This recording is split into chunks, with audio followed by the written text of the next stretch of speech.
ఎన్నికల ప్రచారంలోకి పవన్ కళ్యాణ్ కాసేపట్లో వారాహి యాత్ర ప్రారంభం.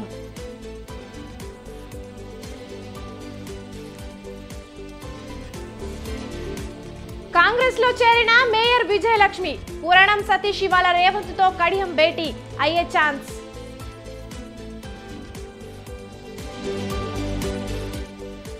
నేనైతే స్టీల్ ప్లాంట్ ను ప్రారంభించేవాడిని, కడపకు జగన్ ఏం చేశాడన్న చంద్రబాబు.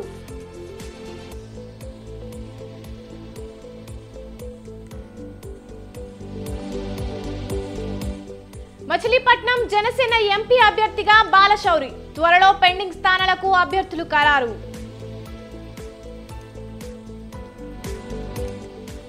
ఫోన్ ట్యాపింగ్ పై కొనసాగుతున్న పోలీసుల దర్యాప్తు, రెండో రోజు భుజంగరావు తిరుపతన్నల విచారణ.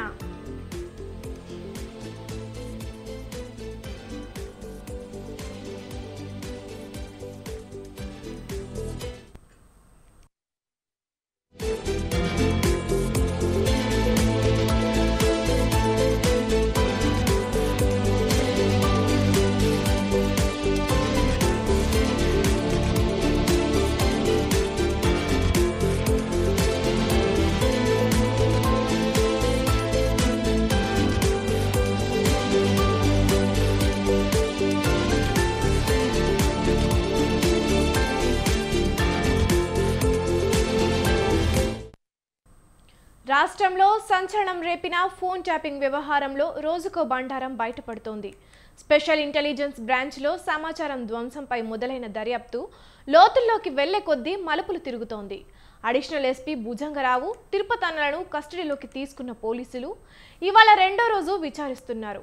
ఇప్పటికే ఈ కేసులో టెలిగ్రాఫ్ యాక్ట్ నమోదు చేస్తూ నాంపల్లి కోర్టులో మోము దాఖలు చేశారు పోలీసులు. అనుమతి లేకుండా ఫోన్ ట్యాపింగ్ చేయడం చట్టవిరుద్ధం. ఈ కేసులో నేరం రుజువైతే దోషులకు 3 ఏళ్ల నుండి 10 ఏళ్ల వరకు జైలు శిక్ష పడే అవకాశం ఉంది. మరోవైపు ఈ కేసులో అరెస్టు అయిన మాజీ డీసీపీ రాధాకిషన్ రావుకు 14 రోజుల జ్యుడిషియల్ రిమాండ్ విధించింది కోర్టు. ప్రస్తుతం ఆయన చంచల్గూడ జైలులో ఉన్నారు. రాధాకిషన్ రావును పోలీసు కస్టడీ కోరుతూ నేడు నాంపల్లి కోర్టులో పోలీసులు పిటిషన్ వేయనున్నారు. ఇవాళ మరో 2 ఇన్స్పెక్టర్లను పోలీసులు విచారించనున్నారు.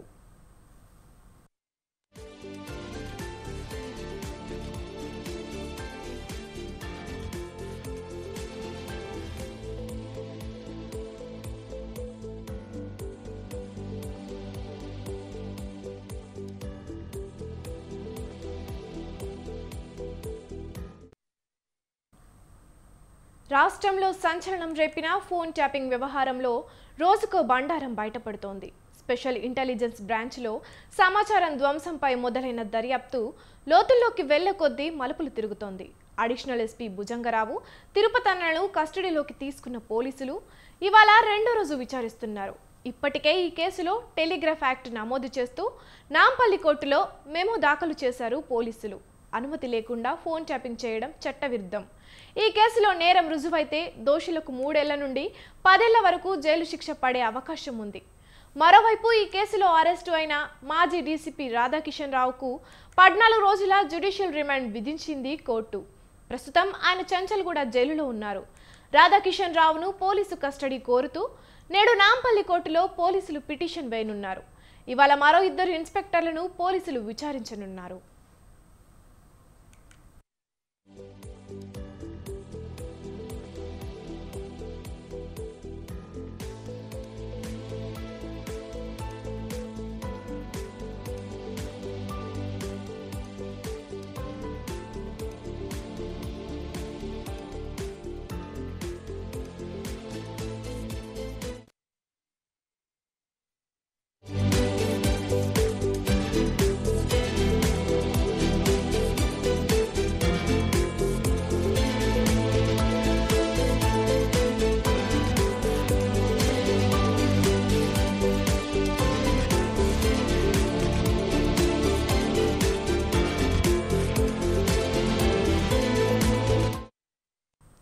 అనంతపురం జిల్లాలో టీడీపీకి షాక్ తగిలింది. కళ్యాణదుర్గం టికెట్ ఆశించి భంగపడ్డ ఉమామహేశ్వర్ నాయుడు టీడీపీని వీడారు. సీఎం జగన్ సమక్షంలో వైసీపీలో చేరారు. కండువా కప్పి ఉమామహేశ్వర్ను నాయుడిని పార్టీలోకి ఆహ్వానించారు జగన్.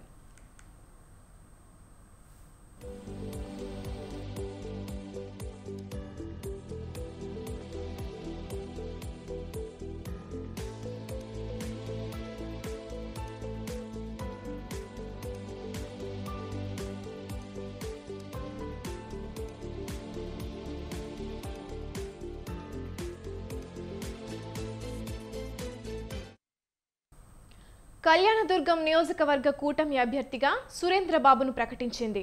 దీంతో మనస్తాపానికి గురైన ఉమామహేశ్వర నాయుడు కొద్ది కాలంగా అసంతృప్తితో ఉన్నారు. పార్టీ కార్యక్రమాలకు దూరంగా ఉంటున్నారు. నిన్న మాదినేని ఉమామహేశ్వర నాయుడు ఇంటికి కళ్యాణదుర్గం వైసీపీ అభ్యర్థి ఎంపీ తలారి రంగయ్య, రాప్తాడు ఎమ్మెల్యే తోపుదుర్తి ప్రకాష్ రెడ్డి, ఇతర వైసీపీ నేతలు వెళ్లారు. ఉమామహేశ్వర నాయుడిని వైసీపీలోకి రావాలని ఆహ్వానించారు.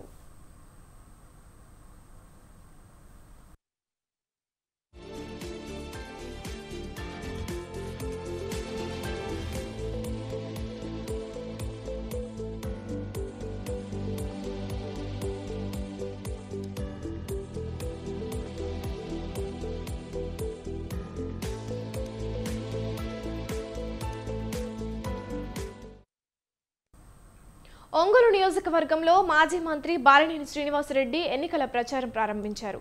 స్థానిక ఆలయంలో ప్రత్యేక పూజలు నిర్వహించి అనంతరం ఒంగోలు నగరంలోని 17వ డివిజన్లో ఇంటింటికి వెళ్లి ఓటర్లను అభ్యర్థించారు.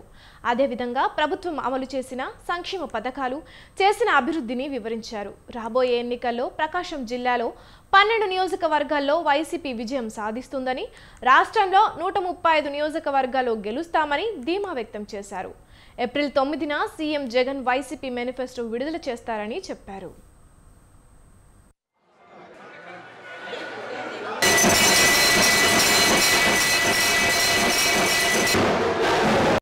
17వ డివిజన్లో ఎన్నికల ప్రచారం ఈరోజుకి ప్రారంభించాం. ఎక్కడ పోయినా కూడా జగన్మోహన్ రెడ్డి గారు ఇచ్చిన పథకాలు మరి అభివృద్ధి అందరూ కూడా సంతోషిస్తూ ఉన్నారు. ఖచ్చితంగా మరి ఒంగోలులో అత్యధిక మేధాతులు గెలిపిస్తామని చెప్పి ప్రజలు నన్ను దీవిస్తున్నందుకు ప్రజలందరికీ నేను రుణపడి ఉంటాను. మేము చేసిన పథకాలు కూడా ప్రతి వారికి పాంప్లెట్ కూడా ఇస్తాము. మరి చేసినటువంటి ఇంకా రేపు జగన్మోహన్ రెడ్డి గారు రేపు 9వ తేదీ నాడు మేనిఫెస్టో కూడా రిలీజ్ చేస్తారు. దాన్ని కూడా పాంప్లెట్గా తీసుకొని మేము మొత్తం కూడా తిరగటం జరుగుతుంది. 17వ డివిజన్లో ఎన్నికల ప్రచారం ఈరోజుకి ప్రారంభించాం. ఎక్కడ పోయినా కూడా జగన్మోహన్ రెడ్డి గారు ఇచ్చిన పథకాలు మరి అభివృద్ధి అందరూ కూడా సంతోషిస్తూ ఉన్నారు. ఖచ్చితంగా మరి ఒంగోలులో అత్యధిక మేధాతులు గెలిపిస్తామని చెప్పి ప్రజలు నన్ను దీవిస్తున్నందుకు ప్రజలందరికీ నేను రుణపడి ఉంటాను. మేము చేసిన పథకాలు కూడా ప్రతి వారికి పాంప్లెట్ కూడా ఇస్తాము. మరి చేసినటువంటి ఇంకా రేపు జగన్మోహన్ రెడ్డి గారు రేపు 9వ తేదీ నాడు మేనిఫెస్టో కూడా రిలీజ్ చేస్తారు. దాన్ని కూడా పాంప్లెట్గా తీసుకొని రాష్ట్రంలో గడిచిన 5 ఏళ్లలో జగన్ అరాచక విధ్వంసక పాలన చేశారని బీజేపీ నేత లంకా దినకర్ అన్నారు. పదే పదే విశ్వసనీయత, విశ్వాసం వంటి పదాలు జగన్ వాడుతున్నారని, విశ్వాసఘాతుకానికి ట్రేడ్ మార్క్ జగన్మోహన్ రెడ్డి అని విమర్శించారు. మరోసారి ప్రజలను మోసం చేసేందుకు జగన్ ముందుకొస్తున్నారని మండిపడ్డారు. నిధులు సద్వినియోగం చేయకుండా దుర్వినియోగం చేసినటువంటి పరిస్థితి జగన్మోహన్ రెడ్డి గారు రాష్ట్రంలో. ఇవాళ కేంద్రం ఇచ్చినటువంటి నిధులకి, పథకాలకి పేర్లు మార్చి స్టిక్కర్లు తగిలించుకున్నారు. ఇవాళ ఏదైతే పిఎం స్వానిధిని తీసుకొచ్చి చేయూత అంటాడు, రైతు భరోసాలో పిఎం కిసాన్ సమ్మాన్ నిధి ఉంటే దాని గురించి ప్రస్తావించరు, పిఎం ఆవాస యోజన ఉంటే జగనన్న కాలనీలు అని అంటారు, జగనన్న గోరుముద్ద అంటారు, వాస్తవానికి అది పిఎం పోషణ. ఈ విధంగా కేంద్ర ప్రభుత్వ పథకాలకి పేర్లు మార్చి ఏమార్చి ప్రజల్ని నేను బటన్ నొక్కుతున్నాను అనేటటువంటి అబద్ధాలు, అసత్యాలు ప్రచారం చేసేటటువంటి పరిస్థితి. గడిచిన 5 సంవత్సరాల నుండి కేంద్రం నుంచి నరేంద్ర మోడీ గారి ప్రభుత్వం నుంచి పంపించేటటువంటి నిధులకి మాత్రమే జగన్మోహన్ రెడ్డి గారు ఇక్కడ బటన్ నొక్కుతున్నారు అనేటటువంటి అంశాన్ని గుర్తుపెట్టుకోవాలి. రాష్ట్రంలో అభివృద్ధి శూన్యం, అవినీతి వినయతాండవం చేస్తా ఉన్నటువంటి పరిస్థితి. అభివృద్ధి శూన్యం, అప్పులు మాత్రం ఘనం అనేటటువంటి. బీఆర్ఎస్ అధినేత కేసీఆర్ పై మాజీ ఎమ్మెల్సీ పూరణం సతీష్ తీవ్ర విమర్శలు చేశారు. కేసీఆర్ హయాంలో జరిగిన అక్రమాలు ఒక్కొక్కటిగా బయటపడుతున్నాయన్నారు. ఫోన్ ట్యాపింగ్ వ్యవహారంలో సొంత పార్టీ నేతల ఫోన్లు సైతం వదలలేదని అన్నారు. పదవుల కోసం కాంగ్రెస్లో చేరడం లేదని, తమకు ఎటువంటి పదవులు హామీ అవసరం లేదంటున్న మాజీ ఎమ్మెల్సీ పూరణం సతీష్తో మా ప్రతినిధి రాజు ఫేస్ టు ఫేస్. ఎన్నికల జోష్ మొదలైంది. ప్రస్తుతం మనతో పాటు కొద్దిసేపటి క్రితమే కాంగ్రెస్లో చేరినటువంటి మాజీ ఎమ్మెల్సీ పూరణం సతీష్ గారు ఉన్నారు. సరే, ఎందుకు కాంగ్రెస్ పార్టీలో చేరాలని నిర్ణయం తీసుకున్నారు, ఏంటి అసలు? ఇవాళ కాంగ్రెస్ పార్టీ లోపల చేరటానికి గల ప్రత్యేక కారణం, ఈ కాంగ్రెస్ పార్టీ ఎన్నికల మేనిఫెస్టోలో చెప్పిన విధంగా, సోనియా గాంధీ గారు ఇచ్చిన విధంగా, రాహుల్ గాంధీ గారు చెప్పిన విధంగా 6 గ్యారెంటీలు ఈ 100 రోజుల పాలన లోపల 6 గ్యారెంటీలలో మ్యాక్సిమం గ్యారెంటీలను పూర్తి చేసి మాట నిలబెట్టుకున్నటువంటి కాంగ్రెస్ పార్టీ. ప్లస్ తెలంగాణ రాష్ట్రాన్ని ఇచ్చినటువంటి కాంగ్రెస్ పార్టీ. ఈ కాంగ్రెస్ పార్టీ సోనియా గాంధీ రుణాన్ని కూడా తీర్చుకోవాలని చెప్పి ఇవాళ కాంగ్రెస్ పార్టీ లోపల చేరడం జరిగింది. టీఆర్ఎస్ పార్టీ అధికారంలో ఉన్నప్పుడు తెలియని చేదు నిజాలు, అధికారం పోయిన తర్వాత వాళ్ళకి జరుగుతున్న ఎంక్వైరీలలో 1,00,000 కోట్ల రూపాయల కుంభకోణం. నిన్నగాక మొన్న యాదాద్రి టెంపుల్ లోపల 400 కోట్ల కుంభకోణం. ఎవరిని వదిలిపెట్టిన వాళ్ళు? Phone tapping. ఎంతోమంది ఆత్మహత్యలు చేసుకున్నారట ఫోన్ ట్యాపింగ్తో. ఎంతోమందికి విడాకులైనాయట. సెలబ్రిటీస్ని వదిలిపెట్టలే, వ్యాపారులను వదిలిపెట్టలే, నగల వ్యాపారులను వదిలిపెట్టలే, రియాల్టర్లను వదిలిపెట్టలే, పొలిటికల్ లీడర్లను వదిలిపెట్టలే, స్వయంగా తన పార్టీ వాళ్ళను కూడా ఇవాళ వదిలిపెట్టలేదు. వాళ్ళ భార్యలను వదిలిపెట్టలే.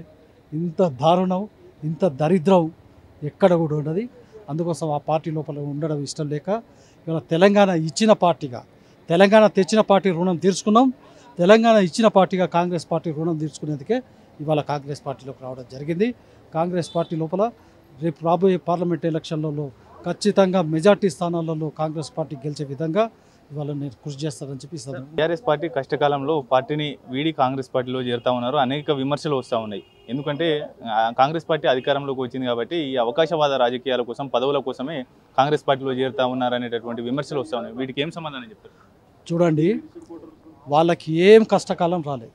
2014 కంటే ముందు ఇవాళ కల్వకుంట్ల ఫ్యామిలీ వాళ్ళకి ఏం నష్టం జరగలే, ఏం కష్టం కాలే, కష్టకాలమే లేదు వాళ్ళకు.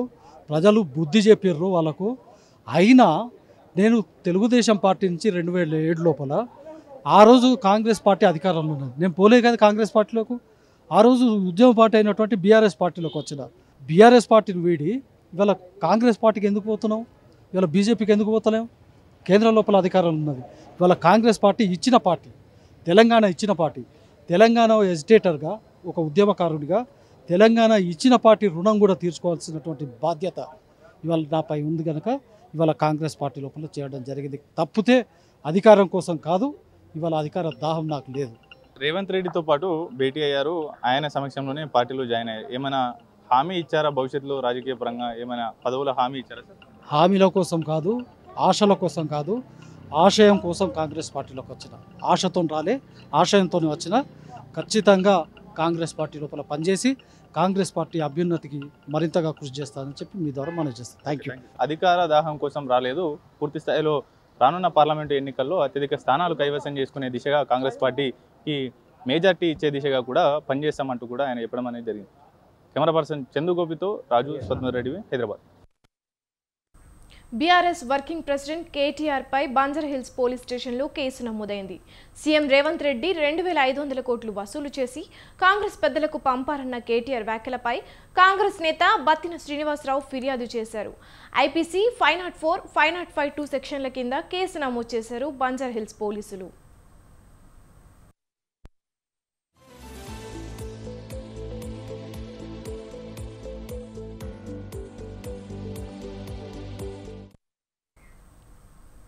అనకాపల్లి ఎంపీ అభ్యర్థిగా పోటీ చేయనున్న సీఎం రమేష్ విశాఖ జిల్లా సింహాచలం చేరుకున్నారు. ముందుగా అప్పన్నస్వామిని దర్శించుకొని ఎన్నికల ప్రచారం ప్రారంభించారు. ఆయన వెంట బీజేపీ నాయకులు, కార్యకర్తలు పెద్ద ఎత్తున పాల్గొన్నారు.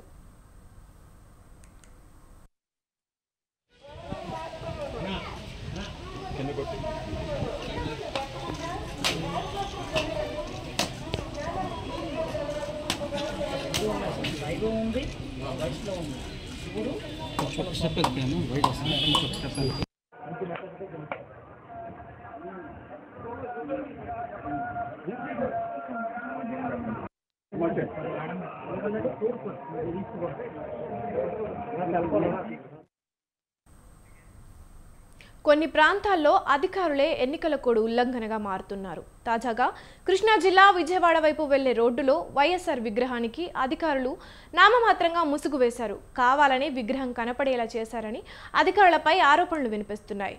ఇలాంటి సంఘటనలను పునరావృతం కాకుండా చూడాలని ఎన్నికల అధికారులను ప్రతిపక్ష నాయకులు డిమాండ్ చేస్తున్నారు.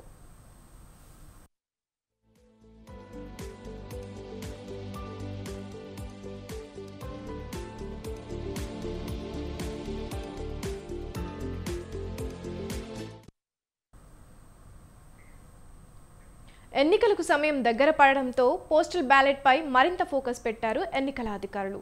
గతంలో వచ్చిన విమర్శలను తిప్పికొట్టే విధంగా చర్యలకు పూనుకున్నారు. ఇందులో భాగంగానే పోస్టల్ బ్యాలెట్ ప్రక్రియ అత్యంత పకడ్బందీగా నిర్వహించాలని, ఏదైనా సమస్య తలెత్తిన వెంటనే కఠిన చర్యలు తప్పవని అధికారులను హెచ్చరించారు జీహెచ్ఎంసీ కమిషనర్ రోనాల్డ్ రోస్.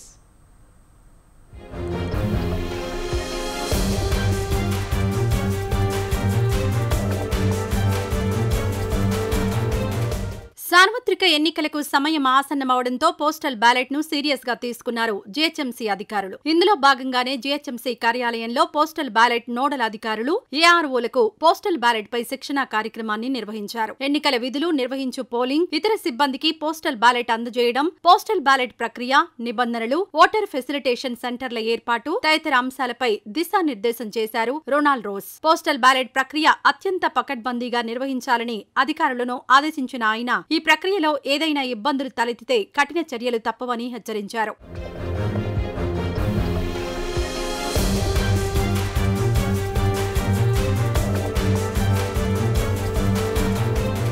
ఎన్నికల విధులు నిర్వహించే సిబ్బందికి తమ ఓటు హక్కు వినియోగించుకోవడానికి ఎన్నికల కమిషన్ పోస్టల్ బ్యాలెట్ సౌకర్యాన్ని కల్పించిందన్నారు రోనాల్డ్ రోస్. ఎన్నికల విధులు నిర్వహించే ప్రతి ఒక్కరూ తమ ఓటు హక్కు వినియోగించుకునేలా పోస్టల్ బ్యాలెట్ ప్రక్రియకు అవసరమైన ఏర్పాట్లు చేయాలని అధికారులకు సూచించారు. ఎన్నికల విధులు కేటాయించిన సిబ్బందికి మొదటి విడత శిక్షణ కార్యక్రమంలో ఫామ్ 12 అందించి పోస్టల్ బ్యాలెట్ పై పూర్తి అవగాహన కల్పించాలని, పూర్తి వివరాలను పూరించి వెంటనే తిరిగి ఇచ్చేలా చూడాలని అధికారులను ఆదేశించారు.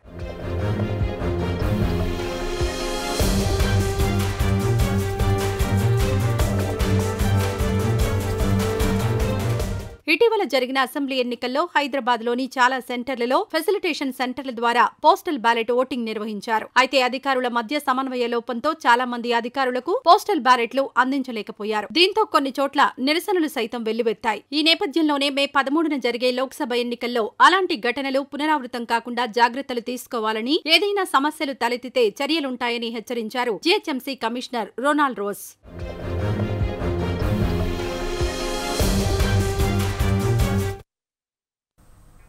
అన్నీ ఉన్నా అల్లన్నూట్లో శని మాదిరి తయారైంది బెల్లంపల్లి నియోజకవర్గ మామిడి రైతు పరిస్థితి. తోటలా ఎన్నో వేల ఎకరాల్లో విస్తరించి ఉన్నాయి. రైతన్న శ్రమ వర్ణనాతీతం.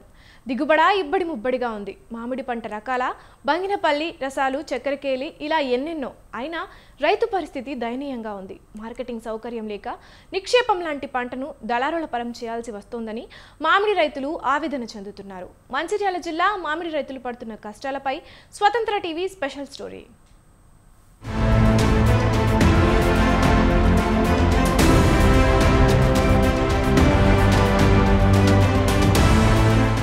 మామిడి మధుర ఫలం. ఇది నిజం. మంచిర్యాల జిల్లా మామిడి పంటకు ప్రసిద్ధి. ఇది 100% నిజమే. అయితే జిల్లా మామిడి రైతు పరిస్థితి అత్యంత దయనీయం. ఇది చేదు నిజం. ఆరుగాలం శ్రమించి అధిక దిగుబడి సాధించిన రైతన్నకు పంట అమ్మకం ప్రశ్నార్థకం కావడం ఎంత దురదృష్టకరం.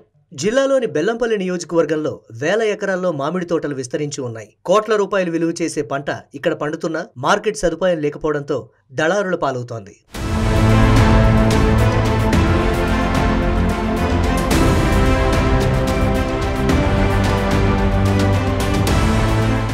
జిల్లాలో మొత్తం 16,000 ఎకరాల్లో మామిడి తోటలు విస్తరించి ఉన్నాయి. మామిడి సీజన్ 2 నెలల్లో నెన్నెల, జైపూర్, భీమారం మండలాల నుంచి ఇబ్బడి ముబ్బడిగా మామిడి దిగుమతవుతుంది. వేలాది లారీల ద్వారా నాగపూర్ మార్కెట్ కు మామిడికాయలు తరలి వెళతాయి. బంగినపల్లి, రసాలు, చక్కెరకేళి ఇలా పలు రకాల మామిడి నాగపూర్తో పాటు చంద్రపూర్ మార్కెట్ కు తరలి వెళుతుంది. అక్కడి నుంచి నేరుగా బెల్లంపల్లి మామిడిని విదేశాలకు పంపిస్తారు.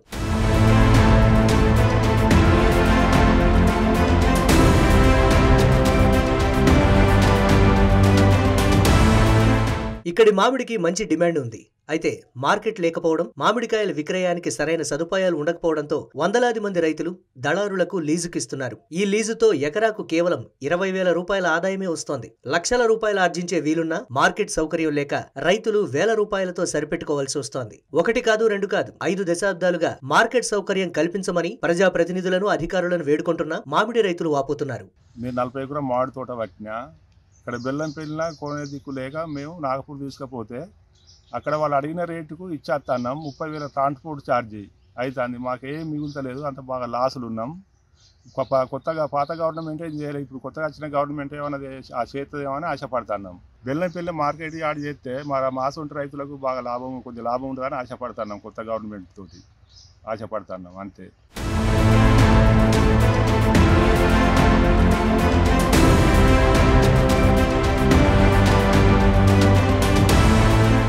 బెల్లంపల్లి నియోజకవర్గంలో 3 ఏళ్ల క్రితం 3 కోట్ల రూపాయలతో మామిడి మార్కెట్ యార్డు ఏర్పాటు చేశారు. అయితే అలంకారప్రాయంగానే ఆ యార్డు మారింది. ఏళ్లు గడుస్తున్నా ఈ మార్కెట్ వినియోగంలోకి రాలేదు. అన్ని హంగులతో ప్రత్యేకంగా గోడౌన్, షెడ్లు నిర్మించిన అధికారులు కొనుగోళ్లు చేపట్టడంలో మేనమేషాలు లెక్క పెడుతున్నారు. మామిడి సాగు చేస్తున్నాం. బెల్లంపల్లి మార్కెట్ లెక్క మామిడికాయలు నాగపూర్ తీసుకోవడం అవుతుంది. మామిడికాయలు ఇక్కడికి వెళ్ళి నాగపూర్ తీసుకుపోవడం అవుతుంది. అక్కడ వాళ్ళు ఎంత రేటు చెప్తే అంత తీసుకోవడం అవుతుంది. బెల్లంపల్లి మార్కెట్ ఉంటే మామిడికాయలు తీసుకోవడానికి, నాగపూర్ తీసుకోవడానికి డబ్బులు ఎక్కువ అవుతున్నాయి. 20-30 వేల దాకా అవుతున్నాయి. అదే బెల్లంపల్లి మార్కెట్ ఉంటే రైతులకు డబ్బులు మిగులుతాయి.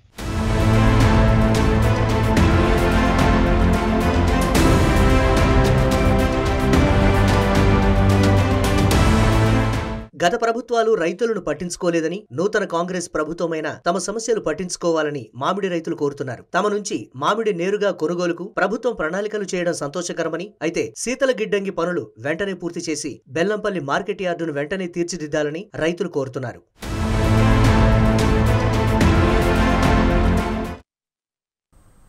తెలుగు రాష్ట్రాల్లో ఎండలు దంచుకొడుతున్నాయి. తెల్లవారుతూనే బాణుడు మండిపోతున్నాడు. రోజు రోజుకి పెరిగిపోతున్న ఎండలతో పాటు ఈ నెలలోనే వడగాలుల తీవ్రత కూడా మొదలైంది. సూర్యుడి ప్రతాపంతో ఇటు తెలంగాణ, అటు ఆంధ్రాలో ఉష్ణోగ్రతలు సాధారణం కంటే అధికంగా నమోదవుతున్నట్లు వాతావరణ అధికారులు చెబుతున్నారు. ఇప్పటికే 2 రాష్ట్రాల్లో 41 నుంచి 43 డిగ్రీల మధ్యన ఉష్ణోగ్రత నమోదవుతున్నాయి.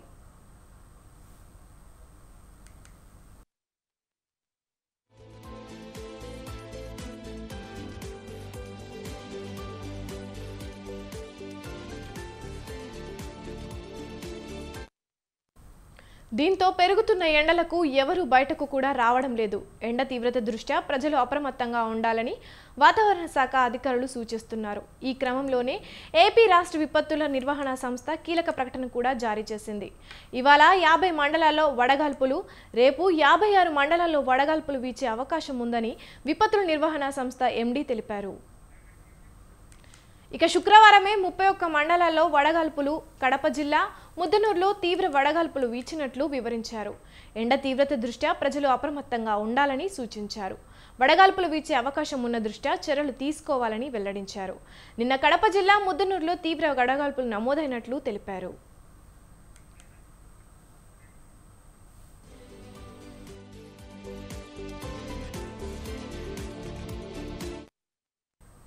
ఇక తెలంగాణ ఉమ్మడి ఆదిలాబాద్ జిల్లాలో 42.3 డిగ్రీల ఉష్ణోగ్రతలు నమోదు కాగా, మంచిర్యాల జిల్లాలో 42.1 డిగ్రీలు, ఆసిఫాబాద్ జిల్లా 42.5, భద్రాద్రి కొత్తగూడెం జిల్లాలో 42.9 డిగ్రీల ఉష్ణోగ్రతలు నమోదైనట్లు సమాచారం.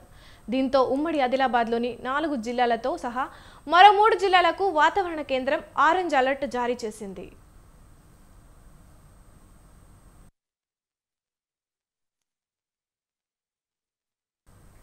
భారతదేశంలో అత్యున్నత పురస్కారం భారతరత్నను రాష్ట్రపతి ద్రౌపది ముర్ము ప్రదానం చేశారు.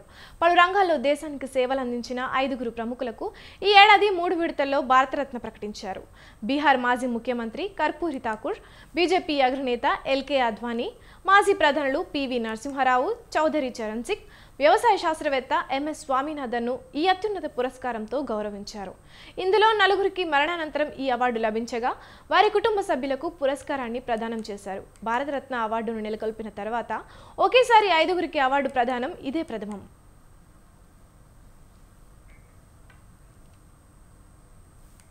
బహుముఖ విద్యావేత్త, రాజనీతిజ్ఞుడు పివి నరసింహారావు ప్రధానిగా, కేంద్ర కేబినెట్ మంత్రిగా, ఉమ్మడి ఆంధ్రప్రదేశ్ ముఖ్యమంత్రిగా విశిష్ట సేవలు అందించారు. దేశంలో ఆర్థిక వ్యవస్థను పరిపుష్టం చేసే నిర్ణయాలు తీసుకున్న నరసింహారావు తరపున ఆయన కుమారుడు ప్రభాకర్ రావు భారతరత్న అవార్డును అందుకున్నారు. చౌదరి చరణ్ సింగ్ దేశ ప్రధానిగా, కేంద్ర మంత్రిగా, యూపీ ముఖ్యమంత్రిగా దేశానికి ఎన్నో సేవలు అందించారు. ఆయన తన జీవితాన్ని రైతులు, వ్యవసాయదారుల సంక్షేమం, హక్కుల కోసం అంకితం చేశారు. आयोजन भारत रत्न प्रदान करने के लिए किया गया है। सर्वप्रथम श्री पीवी नरसिंह राव, मरणोपरांत उनके पुत्र श्री पीवी प्रभाकर राव।